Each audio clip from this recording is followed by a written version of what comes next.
여러분, 50%, 80% 완료, 비올 확률 30% 이런 말들 정말 많이 쓰죠? 퍼센트라는 게 우리 일상에 그냥 공기처럼 스며들어 있잖아요. 근데 혹시 생각해 보셨어요?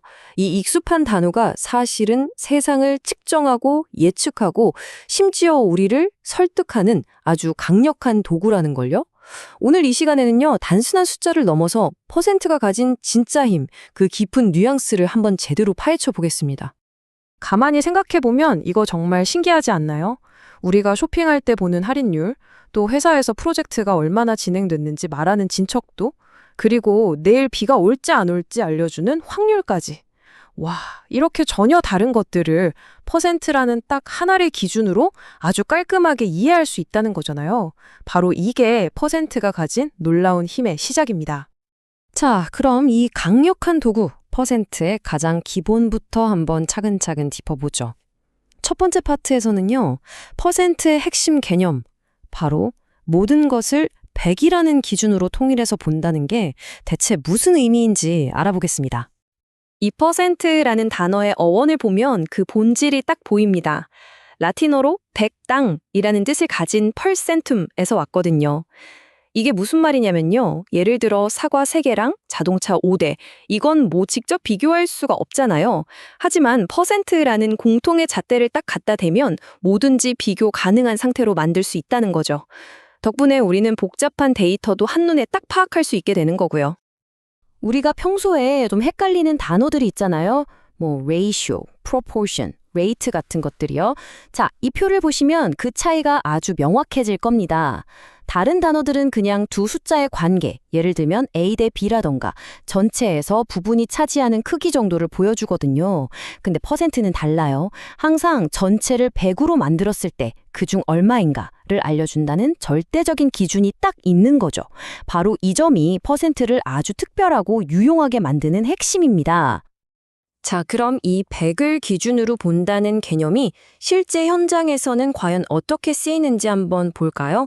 두 번째 섹션에서는요, 프로젝트 진행률이나 과학 실험의 효율성을 측정하는 아주 구체적인 사례를 통해서 퍼센트의 실용적인 면모를 확인해 보겠습니다. 먼저 퍼센트 컴패블이야. 이 표현의 핵심 뉘앙스는요, 그냥 일이 좀 됐다, 이게 아니에요. 전체 목표랑 비교했을 때 지금 정확히 어디까지 와 있는가, 이걸 알려주는 데 있어요. 그러니까 막연한 느낌이 아니라, 그래서 우리 지금 얼마나 진행한 거야? 라는 질문에 대한 가장 명확하고 객관적인 수치적 답변이 되는 셈이죠. 예문을 통해서 확실하게 감을 잡아볼까요? 화면에 나오는 영어 문장을 제가 천천히 한번 읽어볼게요. 들어보세요. The project manager reported that the infrastructure phase was 85% complete. 네, 한국어로는 프로젝트 관리자는 기반시설 단계가 85% 완료되었다고 보고했다 라는 뜻입니다. 어때요?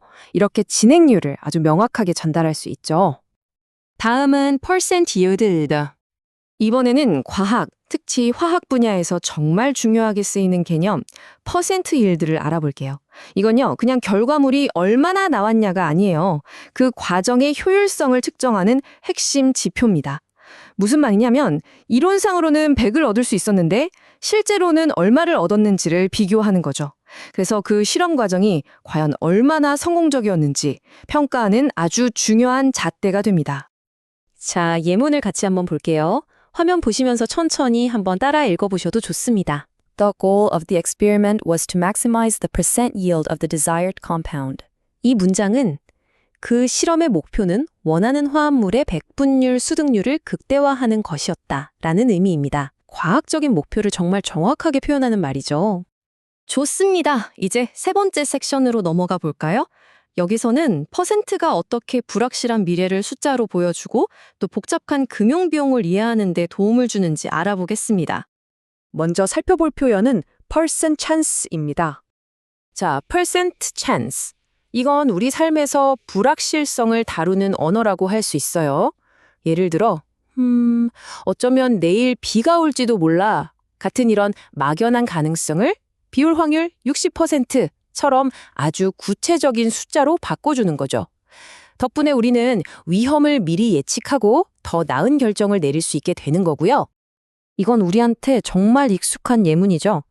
화면의 영어 문장을 제가 천천히 읽어보겠습니다. There is a 60% chance of rain tomorrow, according to the weather forecast. 네, 일기예보에 따르면 내일 비가 올 확률은 60%이다 라는 뜻이죠. 이처럼 percent chance는 우리 일상에서 우산을 챙길지 말지 같은 작은 결정을 내리는데도 아주 중요한 기준이 됩니다. 이제 금융에서 정말 중요한 용어를 하나 보죠. 바로 annual percentage rate, 즉 APR입니다. 자, 이 APR에서 핵심 뉘앙스는 이게 그냥 이자율이 아니라는 거예요. 절대 아니에요. APR은요, 이자뿐만 아니라 우리가 잘 모르는 온갖 숨겨진 수수료까지 전부 다 포함해서 우리가 1년 동안 실제로 부담해야 하는 진짜 총 비용을 보여주는 숫자입니다. 그러니까 금융상품의 투명성을 위한 핵심 장치인 셈이죠.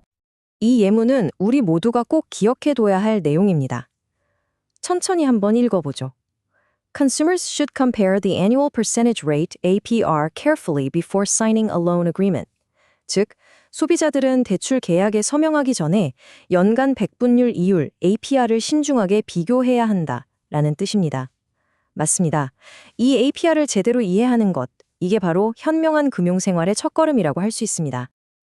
자, 좋습니다. 지금까지 여러 가지 퍼센트의 얼굴들을 만나봤는데요. 마지막으로 이렇게 다양한 뉘앙스를 아는 게 도대체 왜 중요한 건지 핵심만 딱딱 짚어서 다시 한번 정리해보겠습니다. 이런 뉘앙스들이 왜 중요할까요?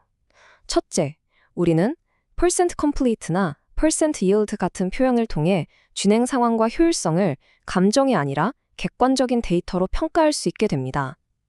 둘째, percent chance를 통해서는 막연했던 불안감을 측정 가능한 위험으로 바꾸고 관리할 수 있게 되죠. 그리고 마지막으로 정말 중요한 APR을 이해함으로써 광고 뒤에 숨어있는 진짜 금융 비용을 꿰뚫어보고 훨씬 현명한 경제적 결정을 내릴 수 있게 되는 겁니다.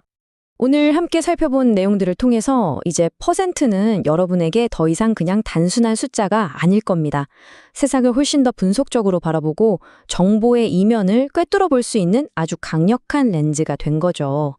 자, 오늘부터 여러분은 이 퍼센트라는 새로운 렌즈로 무엇을 가장 먼저 다시 보고 싶으신가요? 한번 생각해 보시면 좋겠습니다.